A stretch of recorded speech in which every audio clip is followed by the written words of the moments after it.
So this is the 5 top CloudSuite food and beverage deployable highlights.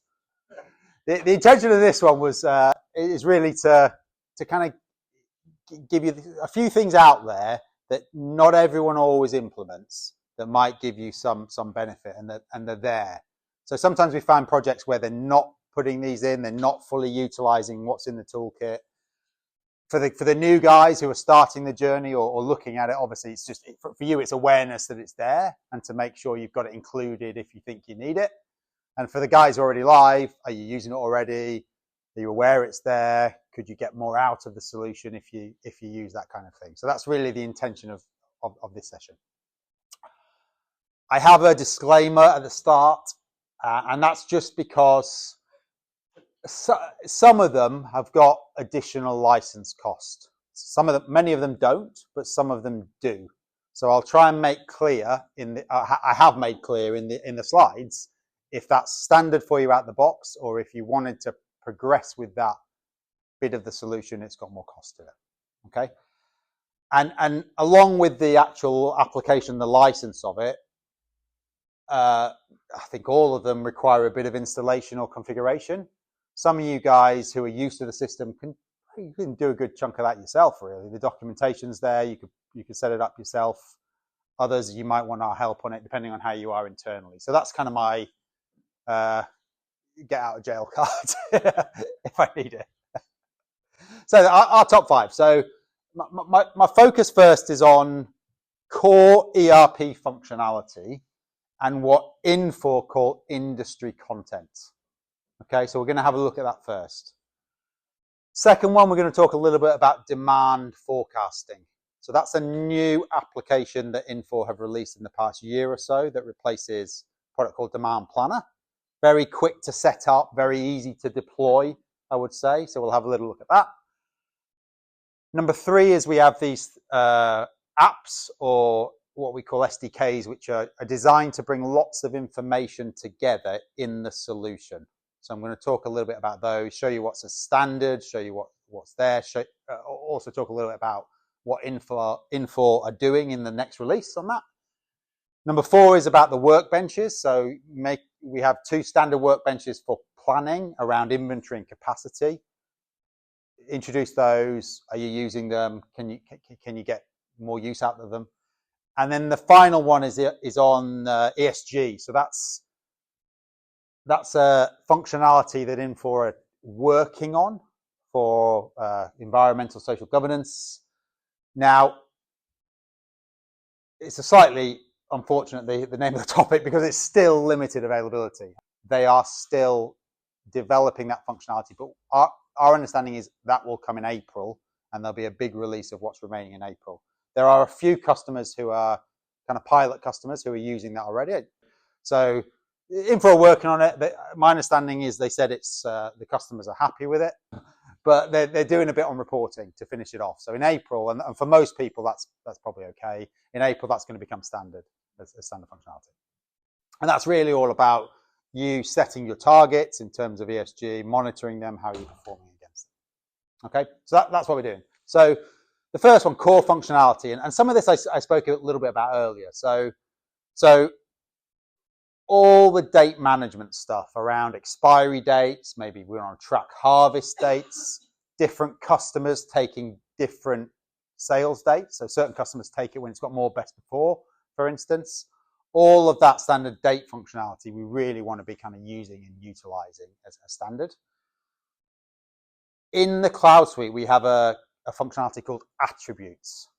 So that is really whereby I have a stock balance, but that stock balance, I'm always buying the same item potentially, but that stock balance can have variable characteristics, or that I perhaps want to just record something about it that I have in my trace and I can get to easily.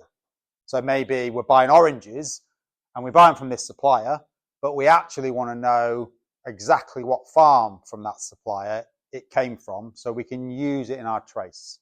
So attributes can go from a very basic, I just want to capture something on receipt of a product that stays with that throughout its life, right? Or it can be, right, depending on if I get salmon of this grade, it's going to cost this. I'm going to allocate it to this order. Only it can go in this production process. Okay, so it's a strong module that can kind of give you different levels of capabilities. Reporting, are we reporting waste? Are we reporting scrap? Do we have waste percentages, scrap percentages, yield percentages, byproducts, disturbances? So in this area, you kind of, the CloudSuite's got lots of functionality, but also there's a crossover sometimes with an MES that's on that production line and on that factory floor, right? So are we using as much as possible in there? So what I showed earlier is that kind of variance to standard. Are we using that? Sometimes our quality management module works off stock and do I approve or reject stock? But sometimes we want to do kind of in-process checks. Is the machine running? Have I checked that the conveyor and the film's in okay? All that kind of stuff. So that we can either use manufacturing order inspection elements or perhaps plant maintenance. Plant maintenance is a module in ERP that not all customers use. So that's there. QMS module I spoke about and container management in terms of often in food, the goods come in on pallets or dolabs or forms, don't they? So let's record those and let's trace them via that such that we can transact and move things as quickly as possible. So are we making the best use of that? So for the guys who are live, you know how much of that you're using. Would any of that give you extra benefit? For the guys who aren't or are moving to it, well, we would make sure that we want to maximize the use of all that capability as we did the implementation. And then Infor also have a set of, I would kind of call them usability improvements, usability enhancements. And they are specific for food and beverage. And this is a list. There's actually a site which we've put in there, which is a link to all of that capability. But those are standard, what we call widgets and scripts that Infor have developed for food and beverage. And those give us extra information. So a good example would be, we're always working in different unit measures in food. So I'm in a bag, I'm in a case, I'm in a pallet. So I want to see all those units really quickly. Or I might be buying the same thing from multiple different suppliers. So I want to quickly see all the purchase agreements that this item is before I buy it from my default supplier. So those kind of bits they've added in to the solution, and I'll show you a few of them, but you can view them all there. And also on that site, for the guys who are alive, that site also has an explanation of how to implement them. Okay, so have a look there. I'd recommend, see which ones you think you might be useful, maximize the use of them because they're all standard and supported by Infor. Okay. So we'll have a look at that. Number 2, demand forecasting. So there is a new wizard-based forecasting tool that is designed to allow us to define, create, and manage our customer forecast such that it flows into ERP for planning purposes. So for most of us, forecasting is pretty useful. Not all food companies it is, but I think the majority are, especially when we're dealing with the retailers and selling out to them. So that's designed to allow me to have a forecast. Quite nicely, I can forecast by days, weeks, months, quarters, years, so different time periods, and by quantity, weight, volume, or value, and obviously at different levels. So I want to forecast overall at customer level or down at the product level. Okay, this tool real time communicates to the ERP, so it gets the sales history, it applies the forecasting logic, it allows you to change it, it feeds it back for planning purposes. And it also has some quite nice features about forecast accuracy, which I'll show you. So, often this area, well, the sales guys didn't give us an accurate forecast, so what are we supposed to do about it? And how does that forecast change closer to the date of manufacturing is also quite important. So it gives us that. It's fair to say it's fairly new. We've been working with Infor on a few things, like a customer of ours needed to do daily forecasting. So it was always available, but we've got them to push that through. So this one, and I've shown up in the top right, that's a licensed product from Infor. If you're already using the old one, Demand Planner, there are license swaps available. But obviously for the new guys who are looking at rollout, that's included in your license if relevant, right? If it's relevant to you. And let me just swap to the back one. The previous one, all that industry content in number one is standard in your solution. Yeah, there's no cost associated with that. So that's Demand Planner. The third area, so there are a lot of kind of what we would consider composite screens that bring lots of data together in the system to give you full visibility. So that might be customer visibility, it might be item visibility, it might be supplier visibility. Okay.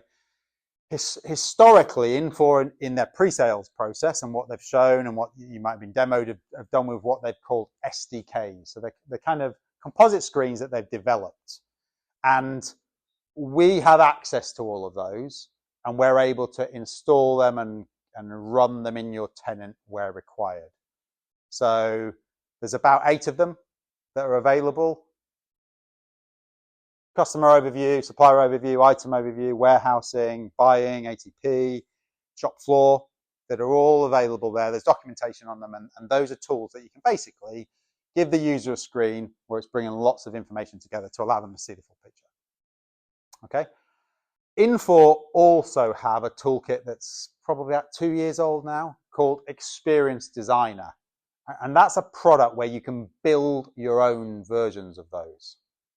So you can create one, credit control, good example, where I can go into a customer and I can see all their credit position, everything that's going off. I can click here, I can get that tabular view and get everything in one go. Now, when Infor originally released this, they released 4 of them as standard. A couple of them weren't really any operational use. But in the release that's occurring in October, they're adding 13 to 14 more. So there's a big push for them to give you more of those as standard. So they're giving a supplier overview. It's a bit hard to see. You'll see it in the slide. Purchase order overview, customer order view, customer support. All of those down there will be standard in October's update. Any new functionality is coming through this route, so they're continuing to really push it hard to give you kind of that tabular view and that creation. Okay, so that's the third one. Are we using them at all? Can we use them more? Keep an eye out for all these new ones that are coming, because it's a big user experience improvement, and that's the intention of them. Number 4 are workbenches. So there's 2 workbenches that are standard in your CloudSuite food and beverage license. One's called Inventory Planning Workbench and one's called Capacity Planning Workbench. And they're both designed really to look at the results of planning in MRP in a visual and kind of alerting type approach. So show me where there are problems with what planning is suggesting from the demand and from our BOM and all that kind of material we've looked at. Okay, and those are called workbenches. They're standard in your license. And they're very, very configurable. So you can open it and you can, if I have my purchase planner's hat on, I can configure that so I see all my purchased items, perhaps by supplier. Or if I've got my manufacturing or my selling hat on, I can configure it so I see all my sales items and what's our coverage. So you can create, and I'll show you that you can go into them and you can favorite them and configure them to give you the information that you're after for the relevant role.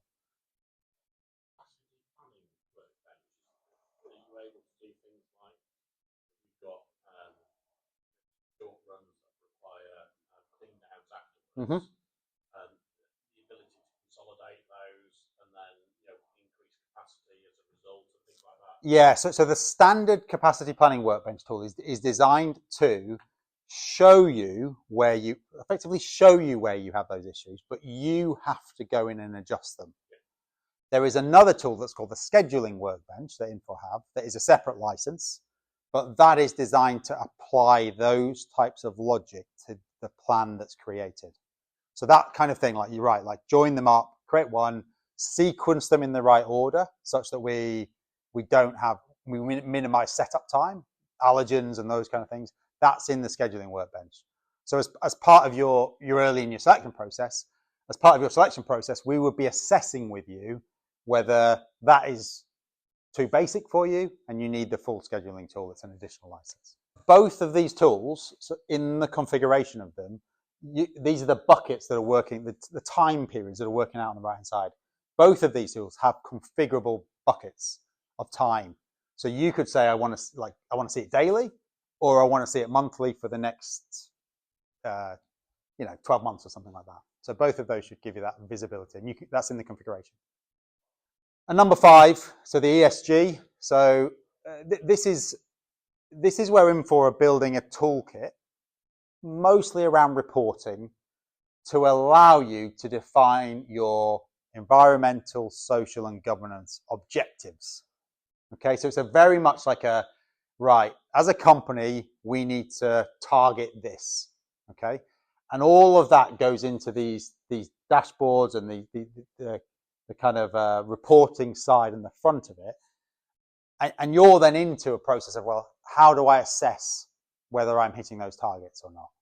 Okay, and that kind of targeting, objectives, and then the comparison to it is what this tool is designed. But I think the first factor in this is how does ERP know all of those details? So if you're looking at energy, if you're looking at water, it can make assumptions based on your production, but is that the reality? Do you have to get feeds in? And so the state of this at the moment is that Infor have got it in at a few customers who are limited availability and trialing it.